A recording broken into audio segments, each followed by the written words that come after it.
السلام علیکم ناظرین، آج کی اس ویڈیو میں ہم آپ کو پاکستان کے صوبے بلوچستان میں موجود وادی اڑک کی ہنا جھیل کے بارے میں بتائیں گے۔ اس سے پہلے کہ ہم اس خوبصورت وادی اڑک اور اس کی جھیل کے بارے میں بتائیں، آپ سے درخواست کرتے چلیں کہ یوٹیوب کے اس منفرد چینل دلکش ٹی وی کو سبسکرائب کرتے ہوئے ساتھ موجود گھنٹی کے بٹن کو بھی دبا دیں تاکہ ہر نئی آنے والی ویڈیو کی نوٹیفیکیشن آپ تک باقاعدگی کے ساتھ پہنچتی رہے۔ آئیے ناظرین، چلتے ہیں آج کے موضوع کی جانب۔ بلوچستان کی تاریخ صدیوں پر مشتمل ہے۔ یہاں پر ایسے درجنوں مقامات موجود ہیں جو اپنی کشش اور دلکشی کے اعتبار سے پاکستان کے کسی بھی مشہور تفریحی مقام سے کم نہیں ہیں۔ بلوچستان کا دارالحکومت کوئٹہ ہے۔ اگر کوئٹہ کے تفریحی مقامات کی بات کی جائے تو وادی اڑک کے خوبصورت مقامات ولی تنگ ڈیم اور ہنا جھیل کی سیر کے لیے ملکی اور غیر ملکی سیاح بہت آتے ہیں۔ وادی اڑک کی ہنا جھیل یہ قدرتی حسن کے اعتبار سے اپنی مثال آپ ہے۔ اس کے مشرق میں کوہ زرغون ہے۔ پھلوں کے باغات سے آراستہ اس وادی میں پانی ہنا جھیل میں جمع ہوتا ہے، اور جب کوہ زرغون کی اوٹ سے طلوع ہونے والا سورج ہنا جھیل کے گرد واقع پہاڑیوں میں غروب ہونے لگتا ہے تو اس کی کرنیں نیلگوں پانی میں سنہرا رنگ بھر دیتی ہیں۔ وادی اڑک میں ولی تنگ کے نام سے مشہور ایک چھوٹا سا ڈیم بھی واقع ہے۔ یہ کوئٹہ سے 20 کلومیٹر کے فاصلے پر مشرق میں سطح سمندر سے 350.8 فٹ کی بلندی پر واقع ہے۔ یہاں پر سیاحوں کی آمد و رفت جاری رہتی ہے جو اس کی تعریف کیے بنا نہیں رہ سکتے۔ ہنا جھیل کے بارے میں مشہور ہے کہ پہاڑوں پر پگھلنے والی برف اور بارش کے پانی کو ذخیرہ کر کے چھاؤنی میں پانی کی ضرورت کو پورا کرنے کے لیے 20ویں صدی کے اوائل میں برطانوی حکومت نے ایک بند تعمیر کر کے اسے جھیل کی شکل دی تھی۔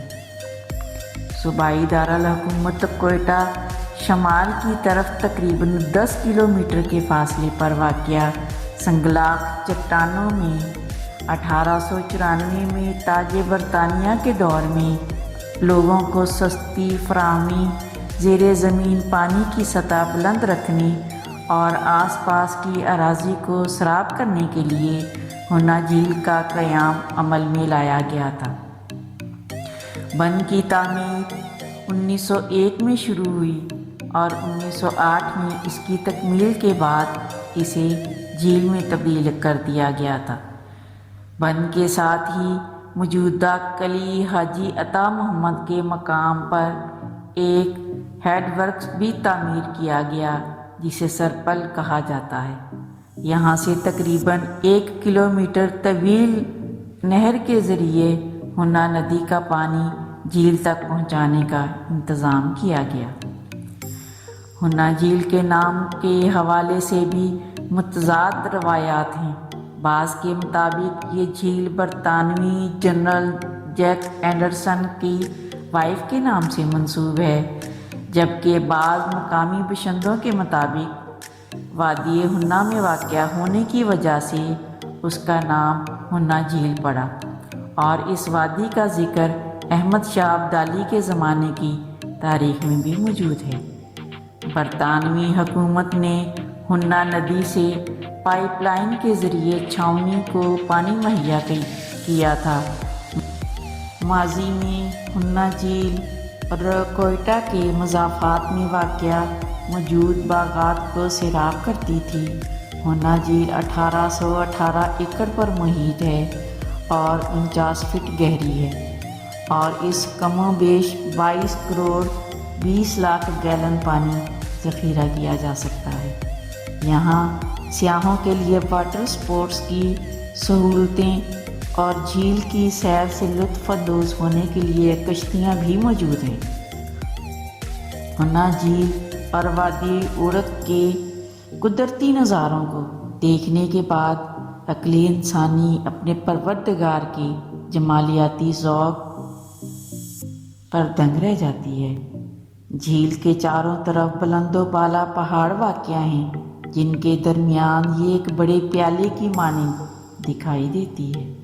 موسم سرما میں ہونے والی بارشوں اور برف باری کی وجہ سے سارا سال پانی سے بھری رہتی ہے، جسے اطراف میں پھیلے کھیتوں اور باغات تک پہنچایا جاتا ہے۔ یوں اس جھیل کو سیاحت کے علاوہ زراعت اور باغبانی کے لحاظ سے بھی بہت اہمیت حاصل ہے۔ سڑک اور جھیل کے درمیان ایک جنگلہ نصب کیا گیا ہے۔